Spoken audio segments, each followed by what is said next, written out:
as you would imagine, where the interest to meet you and have the podcast recording actually comes from. Um, During my time at GNP at HBS, you were one of the first case studies that we had to dissect, and we had to actually you did come on as our I don't know if it was a guest speaker or something like that, where Linda dialed you in. Yes, I appeared on Zoom or something, one of those. Yeah, I did, right? Yeah. And was it a physical class for you guys, or was it partly online, partly physical? I can't quite recall now. So my cohort actually was one of the last ones where we actually did go on campus, and it was pre-pandemic because our graduating class was 2019. So we got very lucky in that sense, because I know all of the other classes afterwards, at least maybe now they're back to normal, but they were in some type of a hybrid model. Yeah. That was that. And during one of our classes, when your case study came about, it was very interesting for me personally, mainly because of my investing background in technology, in venture capital, and real estate as well. It resonated on so many levels. So when we were reading your story, when we were talking about overall the case and just putting ourselves in the shoes of the protagonist, all of that great stuff, that was super cool. And I said, look, I interview so many different folks, and let me take a shot and see if she will even respond. And fast forward a couple of years, here we are. I'm thankful for that opportunity. No, likewise. I mean, thank you for this opportunity. So maybe if you don't mind, because I don't want to be selfish and just consume all of the information to myself. Maybe give us a thumbnail version of your background, of your career, all of the things that you've built up to prior to right now. Sure. Well, I'm originally from Malaysia. So at the age of 7, I did ask my parents whether they could send me to Singapore to study. And at the age of 8, I left. I'm the only child, by the way. So I left the family. They stayed there in Malaysia, and I came on my own to Singapore to begin my education. And I was living with different families, sort of moving from family to family, because I was too young to live in a hostel. So that was that. And I went to the UK for my university studies. And my career started with Singapore Airlines. So when I was at Singapore Airlines, and I thought, and I've always had a desire to work and live overseas. And they then had this, or they still do have this station manager scheme. These are basically airport managers that they post from Singapore to various countries, right? You don't have a say where you go and when you go. They just say, okay, there it is, you're going to go there. So they always had that scheme, but they never took in girls. So I opportunity came about, and we were asking, and I was saying, why don't you consider us girls? Bond us if you need to, because they're concerned that girls were going to get married and kids and then, leave the workforce, right? So there was concern at that point of time. So the opportunity was given, and I was the first female station manager for Singapore Airlines. The first place I was posted to was Frankfurt as an assistant station manager. So they send you there, a very busy place, lots of VIPs, head of states, like your Henry Kissinger's coming through. So you have wonderful one-on-one, 1.5 hours time at Frankfurt Airport with Henry Kissinger. There's a kind of opportunity we had. I was in Frankfurt for 10 months. Then they posted me to what they call a smaller station, less busy place. I was in Copenhagen. And right after 9/11, I was posted to JFK, New York. Wow. And then right after SARS, I was posted to Hong Kong. You see the pattern there, right? After each disaster, I guess to go to a place. So it was fantastic. I enjoyed that very much. And I think the scheme pretty much worked out, because, till now, there's still girls, in that job. And whilst I was with Singapore Airlines, an opportunity came about by Far East Organization, a very large private real estate developer based out of Singapore, a family business. And that's where, if you've read the case study by Linda Hill, it's Iz-Lynn at Far East Organization that sort of depicted my experience over there. So I joined Far East in hospitality, and then I'm moving on to retail. And I spent about 8 years there. And whilst there, I had an opportunity with my current employer, the Beijing Hualien Group, that's based out of China, they're Chinese, to actually move to Beijing. So I lived in Beijing in 2013 to 2015. Fantastic experience. I took on the opportunity because I wanted to try China. I had worked in the Southeast Asia, States, Europe, but China was something new. And I said, let me just, get my hands on it. So I was there for 2 years, beautiful. And the group decided to list a REIT, a real estate investment trust, on the Singapore Stock Exchange. That's when I moved back back in 2015. So since then, I've been the CEO of the REIT. Exciting times. We own 6 properties, all based in China at this point of time. Sort of leveraging on the whole middle income growth, domestic consumption that's happening in China. In fact, I just came back from 2 back-to-back trips to China, in Beijing and Chengdu. Fantastic. It's opened up. So that's what I'm doing at the moment. So I think pre-COVID, I used to travel quite a lot to China. And I can sense now that things have opened up. I will continue with my travels there, and we'll obviously look at acquisitions and suitable real estate to inject into the REIT. So that's what I'm doing at this point of time. Well, super exciting, very, very diverse background. It probably made more sense to cover the places where you haven't been or where you haven't worked versus kind of, it seems like you've spent time, at least a couple of years, in all of the major hubs. And that probably shaped a very, very broad perspective on what you're currently building. But to backtrack a little bit, I want to give a little bit of a background on kind of the case method and just overall what happens at the Harvard, because not every school is the same way. So at Harvard Business School, the teaching method is through case method, where the case is presented to the class and we study the case and we essentially try to put ourselves in the shoes of the main character, the protagonist in each case, and we discuss that and we come up with strategies, what we would do essentially in their shoes. And one of those cases was on you, Iz-Lynn, and but I want to backtrack a little bit, the story behind actually getting Harvard Business School interested in writing a case study about you and the work that you've done and what you're currently building.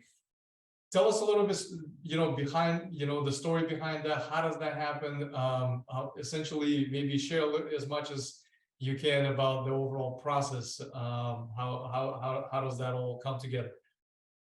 Yeah, that was exciting. I was serendipity, I think. I mean, I attended GMP 12 back in 2012, when I was still with Far East. Mm-hmm. So I think it was great. I mean, back then I was on the other side, right? So, doing case studies on various things. I think the opportunities just sort of came about with Professor Linda Hill, and she said, hey, you were with Singapore Airlines, exciting, first female station manager. And now you are in, hospitality and in retail, right? And interesting, because you're a lift out. I'm saying, what's a lift out?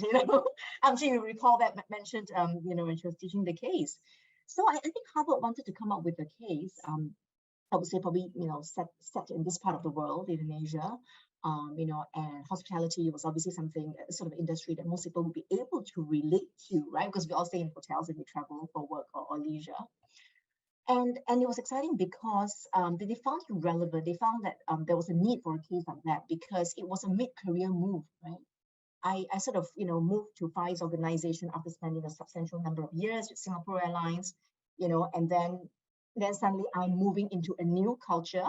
And not only have I moved into a new culture, I need to make changes, right? Like, service culture change, etc., within that new organization. So I think Harvard felt that, hey, that would be a very interesting case where a lot of people at different points of their careers would be doing that.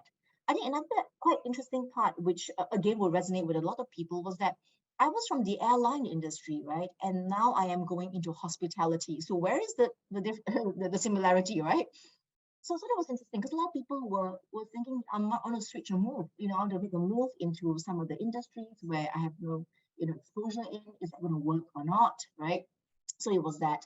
And I was also part of the list outs where a number of us from Singapore Airlines did move into Far East, right? So that made it a little bit more interesting. It wasn't like we were setting up a clique or anything like that, but there were a number of us enough that perhaps could move the needle a bit in terms of, customer service culture that we want, to attain, right?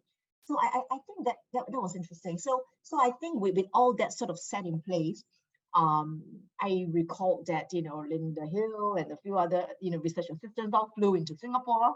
And by then I had sort of shortlisted key people for her to interview, right? Which included my superiors, my peers, my direct reports, ladies from the housekeeping department. I said, these are very important. I mean, this is the heart. You remember that? Yeah. We use translators because a number of them didn't speak English. The doorman, I mean, Hamdan was very excited about it. Hamdan spoke English, was very excited that, he was, such an important person in our service departments, right? And he was there, he gave his feedback, and, it was fantastic. So that's what we did. And a number of days in Singapore, and, they were very accurate, they were very, very detailed. They wanted to make sure that everything was reflected accurately, so back and forth with the info, and visiting the various properties as well. After having gone back, it continued, the whole story writing continued, right, as we signed off by the CEO of Fari's organization. So, yeah. I mean, Harvard really has all this protocol in place, right? So there was that. And one thing you may not be aware of, it sort of appeared in HBX, which is the online version, right, of the Harvard Business School case study, was that subsequently another team of people came as well. After I had joined BHG REIT as CEO and to do an online version of things. So that was quite fun. Oh, wow. So it was more leadership style as a REIT CEO. Great. Oh, that's super exciting. That's very interesting. So how did that feel when you actually got the final case in your hands and actually read the whole, because you've already gone through the whole exercise, studying the cases and participating in the whole exercise during your time at GMP. So how did that feel, actually, just reading the case on yourself and all of that? Just tell us a little bit about that. I mean, almost unbelievable. I was like, oh my gosh, it's like, it's a case about me. I mean, it's like, in the past, we were always, reading, doing cases about other people, right? And when you do the case, I'm sure you understand, Jean, you're so deep into it. It's like, you're so immersed into that person's life, right? So I was like, oh my gosh, I can't believe this happened. And Harvard made it, an effort to actually mail the actual case study to me. To my, I think it was then my residential address. Yeah, they asked for the address and they sent me quite a few of that and said, you're going to have that, right? Even though we have the online version. So it was beautiful. I mean, it was nice. And it was, but what I felt was, I hoped that it had really helped a lot of people that had gone through different stages of their career. Obviously, Harvard comes with a whole variety of different scenarios. They try to cover as many as they can. They try to be as relevant as they can. And hopefully, and then sometimes I do get people reaching out to me and say, you know what, I was going through a very difficult time, in my career switch, and glad to know that, you kind of went through that tough time as well. You sort of came out of it, and yeah, it was enlightening. So I think I really hope that it had helped people, as, some of the case studies have helped me as well. Yeah, absolutely. Well, I can attest myself that it definitely helped me personally, because during my time at GMP, I was in the transitional period myself. I was coming from the corporate, very structured, in technology space, and I had different avenues, different opportunities to go in different directions, whether in entrepreneurial, very small company, or join kind of on the investing side into the VC space. So just putting myself in the shoes of kind of what you had gone through that exercise, weighing all the pros and cons, and just essentially, it was definitely an eye opener, and it definitely helped a lot through that thought process. In general. So that's, thank you for that, all the things that shared in that case method. And we'll make kind of link to that case study in our show notes for our listeners as well, so that they're able to see what we're talking about. So fast forward a little bit, you're now with BHG, and from just overall real estate perspective, maybe share some of the trends that you are currently excited about, maybe that are specific to your area or just on a global scale. I would like to start the conversation from that standpoint, mainly because my lens of point of view are only on the Southeast US market, where we invest very heavily in different types of real estate. But we just came back from the tour of Southeast Asia, Singapore, Jakarta, and KL. Looked at a lot of different opportunities, and it's a completely different spectrum. So curious to get your take on that. Yeah, interesting. Yeah, a very good, very timely question, honestly, right? So I think one of the key things I'm pretty excited about at the moment is how countries are evolving post-COVID. Whatever you say, I know COVID's over, but still it's got a very big impact on people's lives, right? 3 years of that is a long time. So, when things started opening up in Singapore last year, I think end of last year, one of the first places I went to was actually Tokyo, because I was telling my husband, I said, well, I need to go somewhere. I have to get out. And I went to Tokyo because I wanted to just get a sense, because I love cities. I love urban living. I wanted to see how things were, post-COVID for Japan. It was good. It was exciting. And another thing which I'm very excited about is the whole reopening of China, because it's got a direct impact on our business, because all our malls are situated there. So you can imagine last year was the hardest year we had, 2022, because of the sporadic lockdowns, in different parts of the cities, right? So we have malls in different cities. But I'm happy to say that, this time after going back, have noticed some changes. First of all, it does feel like COVID never happened. Like in Beijing, out of 10 people, maybe a few were wearing masks, right, voluntarily. So that was the only difference, right? In the past, nobody wore masks. So in Chengdu, out of 10, almost like 0.5 will wear a mask. So most were maskless, right? So apart from that some mask wearing here and there, it feels as if COVID never happened in China.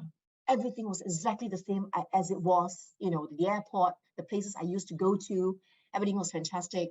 But what's interesting about the lifestyles post-COVID is that we see people are eating out even more than they did. I think because when you have lockdowns, right, you appreciate the simple gesture of just gathering with friends to eat out together, right? It was good. We noticed that some of the wellness was picking up, right? Wellness was always a big thing anyway, but more gyms, more smaller format gyms with longer operating hours have sprung up now. More yoga studios, right? Wellness has come in. Obviously, cinemas are back in action now. You have all the top blockbuster movies coming in as well, because that was, again, restricted during the past 3 years, right? And a lot of casual wear, sports wear. I'm not sure about the States. I think this part of the world, right? Post-COVID, everyone is now just dressing down a lot more. Yes. Even my team is now, I was like, okay, denim on a Tuesday, all right, okay. So everyone's dressing down now, wearing Here as sneakers. well. Here too, right? You see? Yeah. So China too, same thing, I see less heels, I see more sneakers. So that's great. So I see that, right? And I think people are beginning to travel a bit more now. I could see that they're getting out more. So I think things are going to return back to normal, but with a bit more vengeance than before. So I think the post-COVID world in different urban societies is something I'm very excited about. And I want to see how things continue to evolve. The omni-channel retailing, I think that's going to be big, because during COVID, some of the retailers who didn't have online presence were forced to have it, right? Yeah. So I think everyone is aware now that, look, I'm going to have a physical shop because people are going to come to the physical shop, but I must have an online presence in case another pandemic strikes, God forbids, then at least I can reach out to people on both ends. So I think that accelerated omni-channel retailing in China as well. So that's exciting. Another thing I'm pretty excited about is AI. I mean, you can't have a podcast without having ChatGPT mentioned, right? So what I did was, when I was in Beijing, I wanted ChatGPT to write a poem for me about me having returned to Beijing after 3 years and meeting up with friends and how it's great. So I got it to write for me in English, which was pretty well written. And I tested its Mandarin as well. It was very well written. Wow. Beautiful. And I posted it on my WeChat and people were like, you kidding me? I said, no, I'm not kidding you. So that's great. So AI is one big thing. That obviously in the retail business, is going to be something which will be very much intermingled in our lives and all that, right? Yeah. And of course, the next thing, ESG, right? We can't run away from that, like it or not, right? ESG, whether in our personal lives or in our businesses, is big, right? Environmental, saving electricity and water. It sounds very basic for a mall operator, but these are the key things, right? Carbon emission. And one key difference I noticed this time in China versus 3 years ago is like electrical vehicles everywhere.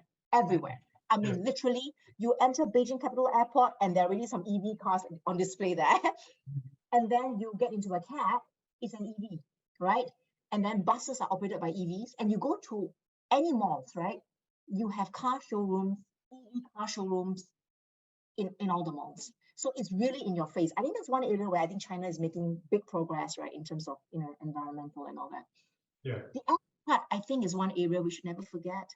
Mm-hmm. I think a lot, sometimes it doesn't get reported enough, but during the pandemic, right, or even with or without the pandemic, there are, mental wellness is a very big thing. So I think, socially, whether, it's about reaching out and helping out to the less, fortunate, whether by the malls themselves, creating a space within our malls to do that, or whether it means in my own office, right? I mean, I run a small team, less than 10 people, but to create a very safe environment where they feel safe to come to work. Because things are different, right?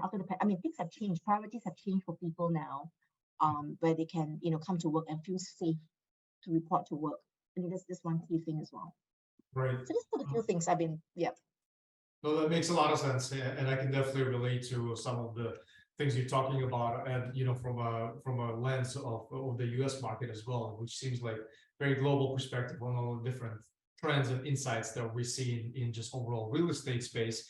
Can you share some of your personal thoughts on just the residential market, maybe that's specific to your area?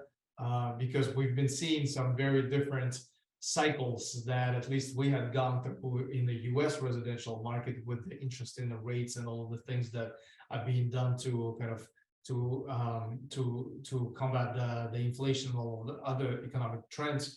Maybe share some thoughts from residential standpoint. What are you currently seeing? Maybe some of the things that you staying away from, and where do you see the market, at least in your area, going in the next 18 to 24 months? I would say that's a very good question. I mean, for Singapore, residential has been moving up, right? Despite the interest rate. I mean, you would have read that Singapore has become a very popular place for people from various parts of the world moving here and sort of migrating to Singapore. People from China, Hong Kong, Thailand, and I was told even from from Europe and some from States as well. So a lot of people have been moving particularly over the last 2 to 3 years, right? So, and the government has already, in the last decade, right, have been coming up with various cooling measures and all kinds of additional, stamp duty imposed, etc., to try to manage the prices, because, because people are still buying no matter what. So I think, and that I don't see the trend stopping, honestly. People are still definitely, as far as, let's say, foreigners, for example, despite the cooling measures, they're still coming in to buy properties. That's one, or because they want to move to Singapore, that's one. And then for the Singaporeans, what we call the upgraders, so about 85% of Singaporeans actually live in what they call HDB flats, right? Housing Development Board flats, which are basically government sort of subsidized flats, right? So they start off with that, and once they have the opportunity to sell that off, they always make a profit. They'll always make a profit. And when they make that profit, they will then take that profit and they will what they call upgrade. So they're known as upgraders to a condominium to a private apartment. So these people, so despite the interest rate having gone up, right, we still see reports of launches. There was one I just read. There was one launch that was done. 50% of the units were sold within a day, right? So I think in terms of Singapore, the residential market is going to continue to stay very hot because the destination itself is a very coveted place, right? So and people and some Singaporeans typically do save, and couples do work, so they also can use partial of what they call the CPF, the savings fund, to pay towards a housing mortgage as well. So in that sense, a lot of measures are not going to just get these people down and say, I'm not going to buy things anymore. Rental market has gone up the roof. It's crazy. I've got Malaysian friends who are renting a room here. They used to pay 600 Singapore dollars for a room a month in an HDB, and upon renewal, it's $1,100. That's real. Big news is real. So some of them say, oh, I'm going to move back to JB. I'm going to live in Johor Bahru in Malaysia. I'm going to commute every day, So it's a very hot thing, and residential is big. So our REITs, we don't buy into residential. We are more into retail malls at this point of time, particularly focused on China, because that's where we see the growth, right? So the whole domestic consumption, rural urban migration, middle class growth. So that is where we see the growth, in terms of a shopping mall like that we're investing at the moment. Very interesting. And so a further question to double click on the retail and the shopping center as an asset class. At least from my very limited view here in the US, it seems like a downward trend when we talk about malls, when we're talking about physical shopping centers. used to be a very hot, asset class, maybe 10 years ago. But it seems like, at least from a perspective of a regular shopper, when you go to the mall, it's a ghost town. Are you seeing anything from that perspective, that type of shift with the online shopping and all of the things that we're seeing with the Amazons of the world, stuff like that? How are you thinking about those types of trends, and what are you doing to prepare for something like that? Very good question. I think every time when it comes to China malls, right, that's the first question people ask, because the whole e-commerce penetration has always been big since decades ago. The Taobaos has been huge, right?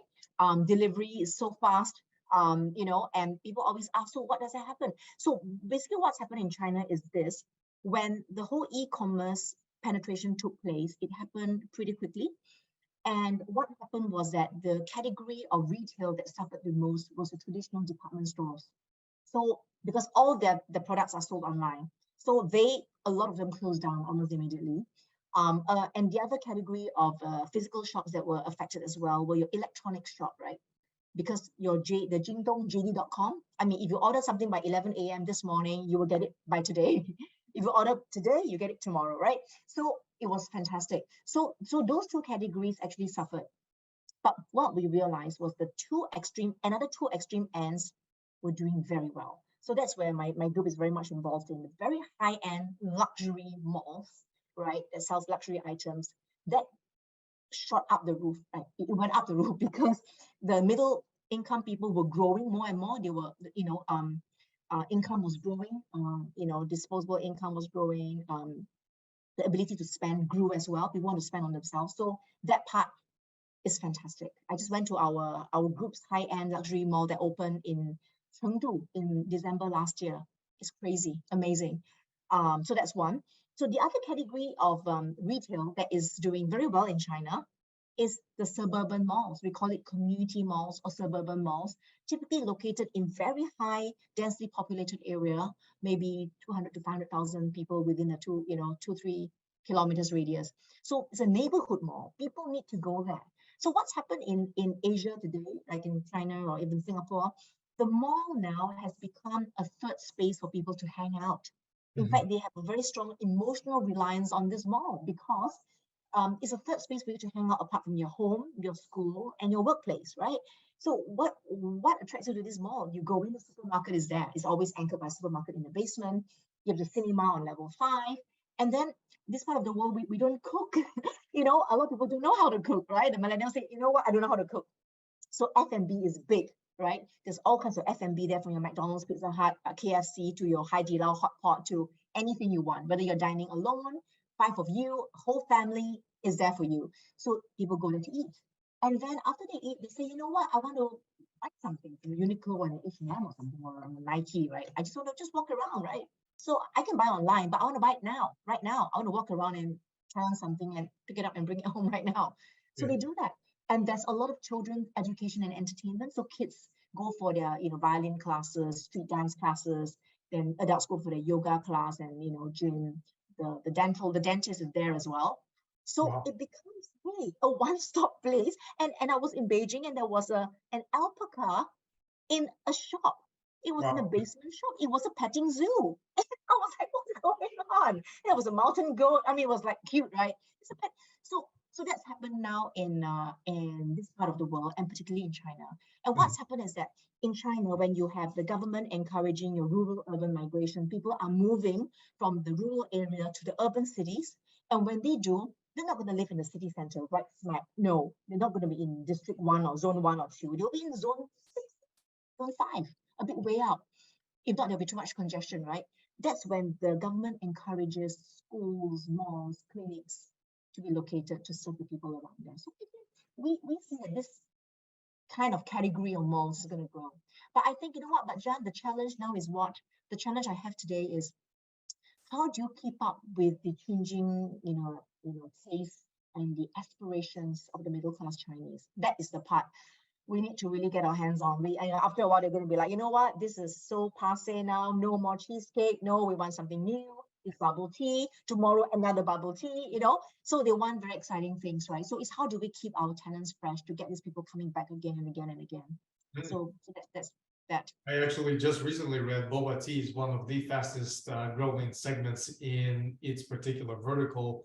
I'm not sure if it's classified fast food or whatever the category is, but in US, it's one of the fastest growing categories. So I can also see a lot of the influence from kind of your part of the markets coming to the US. So that's very interesting.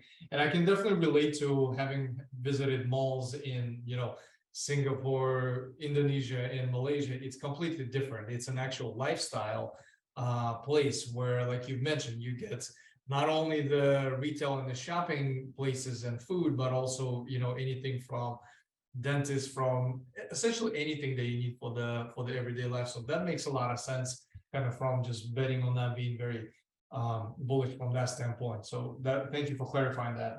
The kind of the other side of the spectrum, and that was very well highlighted in your case, in the Harvard's case about you, is ability to recruit and hire exceptional people.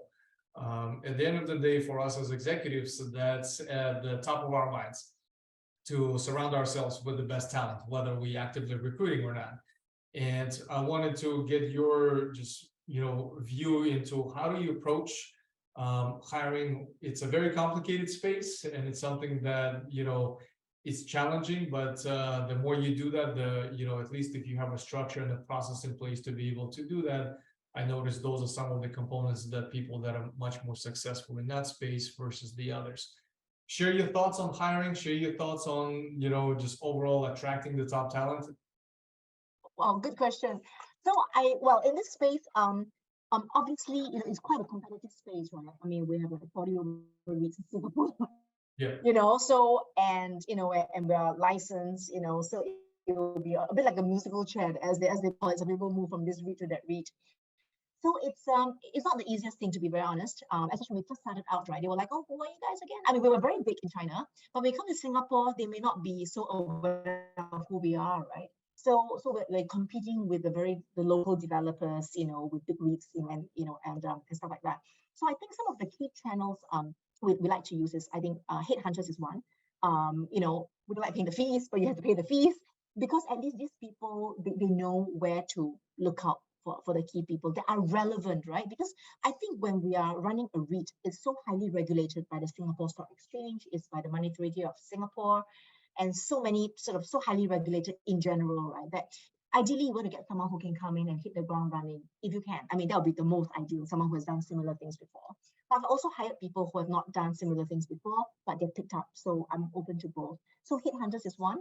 So I've used them, and they're very effective because you tell them exactly what you need. The other one that we use will be basically referral, right?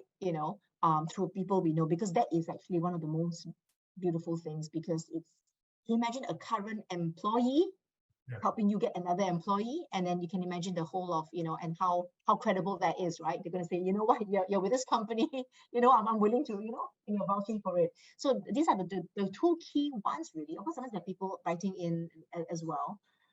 So I always like to test people out, right? I always tell the headhunter, just, okay, I'll just message the person beforehand. They wouldn't know who I am. They'll just say that, okay, I'm going to meet you, at this cafe or whatever, and at this time. And I like to test the response time sometimes, because it's good to be, we like responsive people, and see how they actually sort of, get back. So it's quite nice little test to do. But these are the few channels that we use. And I think one of the key things we have quite prided ourselves in all these years is that we're known to have a very good work environment. And we're not the biggest REIT out there, but for those who care about a hygienic work environment, this is the place. So they will ask around, they will even ask the professionals that serve us. So, everything's transparent. They will ask our auditors, they will ask our internal auditors, external auditors, they will ask the compliance people and say, hey, what is it like dealing with them, right? And they give their feedback. So it's not easy to always retain talent. I mean, we have a number of staff who have stayed throughout, which is great, but some do get poached from time to time. So this is just, but you know what? When you get poached, sometimes you wish them all the best, but you stay in touch. So it feels like you've got additional stuff out there actually. Sometimes they stay in touch and they send me updates on, on the industry and all that. And it's like, oh, my team has expanded now, and we go for dinner and karaoke sessions, right? Inviting ex staff. So it's quite nice. So we do that. Yeah. So it's not easy. It's not easy to fight for talent, particularly in certain fields, right? Like compliance is one of the toughest ones because they're so sought after. And all the high net worths coming to Singapore are now setting up their own family offices, and everyone needs a compliance guy. You can imagine, right? And then our team speaks Chinese as well. So we've got bilingual people. So you can imagine just how popular they could be, right? So it's not easy. It's not the easiest thing, but it's a balance that we actually work on. Yeah, no, that makes a lot of sense. And the channels you've mentioned are definitely helpful. One of the things that I wanted to take a little bit further is get a glimpse into an interview with you. You've mentioned that you like to also structure conversations maybe a little bit outside of the norm of the office or the conference room, and just take it somewhere, and get to know the candidate on a personal level, which I love. I love that example because I also, I subscribe to that process as well, where, at the end of the day, it's an opportunity for candidate as well to interview you and, ask the questions in order for them to figure out, is this the type of leader I can succeed under, or is this the type of environment that I can thrive in? So creating that interview as a two-way channel, communication is I can definitely see that works. But tell us a little bit further about how do you, vet the candidates, maybe the types of questions that you like to ask that help you uncover certain personality traits and basically make a determination through a very short conversation at the end of the day if this is the right fit for the type of culture you're looking to cultivate at your company. Yeah. So one of the things I like to ask is, how would your bosses describe you? How would your peers describe you? How would your staff describe you? And what would, and of course, what would be your top two strengths or your areas you want to work on, right? This is always the crux of it. And they're relaxed when they talk about it, and they're always truthful about it. I mean, there's nothing to make up about it, right? So I think based on that, we can get a certain sense. And then sometimes I like to ask questions like, between speed and being meticulous, where are you on that line? Yeah, because sometimes most people can't be everything, right? You can't be super fast and super accurate, right? So sometimes, so where are you? Just get a sense of where they could be, so I could look out, right? I'm not going to determine whether we hire them or not, but at least it will help me determine that when they first come in, they will do their best to rush things out for you, but maybe they may not be as meticulous, or the other way around. He's very meticulous, but he needs more time. So stuff like that. Yeah. So I always like to just write down. I always put there, staff. Sort of write down. Okay, what does staff say? Okay, yeah. Or how would they, and what would be the top two strengths, they will say about you, and two areas that they wish you could do better in, Right. So yeah. So that always helps, right? But the rest of it will be obviously what they do during their free time, and what matters to them and all that. That's good as well. But this is this is one of the key set of questions I always ask. I like that. I like that a lot, especially the first question that you ask. I ask a variation of that, in a sense, if I was to talk to your manager, what would they say that you need to improve on? And usually it's kind of also a test whether they're actually listening to what you're asking about. And that's very interesting. And I like what you do with the interviews, because you also allowing for them to essentially open up and just be able to be themselves, at least through that a lot of times uncomfortable conversation at that one-time instance. So that makes a lot of sense. To add, I always try to do it in a cafe. I think it's so much nicer. Have a coffee, chit chat. It's really nice. Yeah. But I mean, it was interesting because COVID time when we did that, I became almost like an unagony. So people were just sharing things. It was nice, but it was running the 1.5 hour interview, and because they wanted to talk. So that's nice. I like that. That's a great tip. That's a great tip, because a lot of times you're so in the zone and everything is done in a very formal office environment. And I think I can definitely see a lot of benefits to that, because you can see probably the other side of the candidate when you take kind of that casual approach. So definitely thank you for sharing that. The last portion of every podcast, I like to focus on you just individually from a perspective of your content diet and the information and the resources you consume on a daily basis to keep yourself educated, informed of all the things going on in your industry, or maybe even for personal development. Share your strategy, share your process, share some of the resources that you like to use. I think first of all, there's so many things that I'm interested in, and I'm more a hands-on sort of person. So I think the first option, the first mode of absorption is always to visit a place, to experience things for myself. So it just means that I'm out there. I could read a book, but I prefer to be out there, right? So if the moment China opened up, I went there, Tokyo or wherever I was traveling to. So I like to be out there, to experience things for myself and to speak to people on the ground. That's always my preferred, right? And if I don't get a chance to do that, then I want to buy someone coffee, buy someone who's very an expert in the particular industry, to have coffee and have a chat with that person, right? So that because that becomes really firsthand, more than what a book could give to you. And I like to go on to really nonstop like social media, to get my news feed, right? So whether it's Facebook, Instagram, Twitter, TikTok, very controversial topic, and if I want to research on Chinese related things, I go to Baidu, right? And all kinds of apps out there to gain information on what I want to go into. And I go really deep sometimes. I when I research really deep, I can go up to 2-3 a.m. in the morning because I'm just really into it, right? So I mean, the wide range of things that really interest me. I mean, of course, AI is one, but current affairs, history is something triggers me, and I'm like, I go deep into the history thing, or a particular character, right? Like wellness, lifestyle. I'm into that as well. Medical. Someone mentioned a certain illness, and I'm deep into it, right? And I'll message friends who are doctors and say, "What do you think of this?" So I go all kinds of channels, and I go very deep, and I do that on quite a regular basis. So quite random sometimes. Makes sense. Makes sense. Pretty random. Yeah. So that's what I do. Yeah, and I enjoy that. I love that. Yeah. I've got some books out there. Not fully read. I've got some books lying out there. I've got Ikigai. I've got Forest Bathing. I've got You Can Heal Yourself by Louise Hay. I've got the book by Harry. Spare. I got Spare. Right. And some wealth management books, different things out there that I sort of touch at different points of time. Yeah, so that's why I do that. Is there one book that you always recommend to others, or what's your most gifted book that you like to share with others, or do you have one?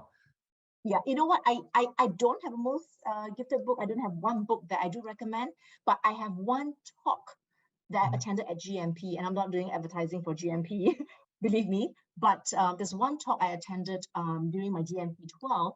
I'm not sure you went through that, by Joe Bauer, Professor Joe Bauer. It's called Manager in the Middle. It's one thing I consistently talk about, because it's about, if you're a manager in the middle, you have bosses on top of you, you have a staff of team, a team of staff that you run. How much should you apportion your time with each one, right? And I always thought that, you're going to spend a lot of time, managing staff and all your bosses, right? But interestingly, what they're prescribing is that you should spend 50% of your time managing yourself. That's a lot, managing yourself. And the remaining 50 you divide amongst bosses, peers, right? And then, and your subordinates, which surprisingly is not a lot on staff. But staff don't need to be overmanaged, really. So that is the one thing I always keep sharing with people, because I think it is amazing. And the other thing I want to just add on, if I could, you asked for one, I'm going to give you two, is asking for feedback. I think in the States, you guys probably do it quite naturally, right? But in Asia, it's not so easy, particularly when you have a boss asking staff for feedback. Right? Can you give feedback about me, right? They're like, oh my gosh, should I?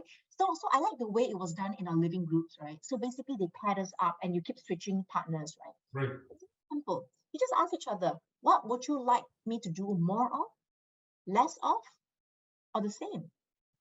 And it's not bad. And it's very structured, it's very easy, and makes the person quite comfortable about telling you what they want you to do more of, less of, or the same. So these are the two things I always keep, prescribing. And I think that, it can really, take you quite far if you're able to do these two things.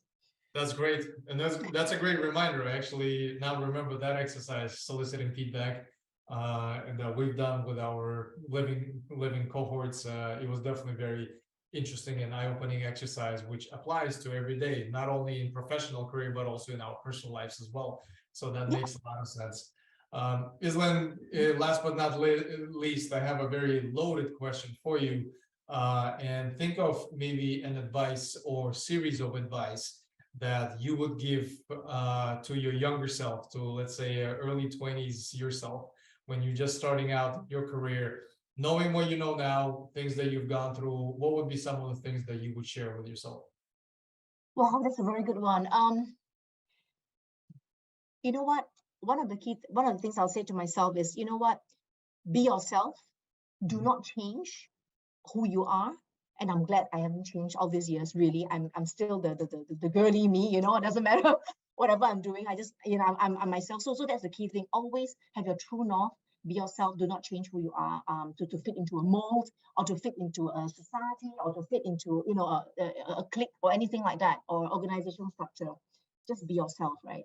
And I think the other thing would be, if I had, the hindsight, right, it will be, I mean, spend more time taking care of yourself. I think, like I said, why this Joe Bauer thing was such a big thing was because I had burnout moments. I had so many burnout moments because I was just doing so much. Right? Actually, hey, if you actually took good care of yourself, right, do the things you enjoy, you stay still, whether it's a meditation or just enjoying the things that you do, you will be able to do other things a lot better. Mm-hmm. I mean, you know, I wish I had that. When you're younger, you're just pushing yourself all the time, right? Yeah. So I think this will be the couple of key things that, you know, yeah. And also I think one of the key things will be, you know what, just enjoy life, you know. I mean, whatever ups and downs, right, you're gonna have, particularly things that you don't get, you're gonna get something a lot better. Yeah. Really, that's one thing I've always learned, right? And you know, some of us feel so disappointed when we want something so bad and we don't get it, right? And we say, hey, you know what? Because something better is going to happen to you, just round the corner. Just, you know, just be a little bit more patient. It's coming, and you're going to deserve something even better.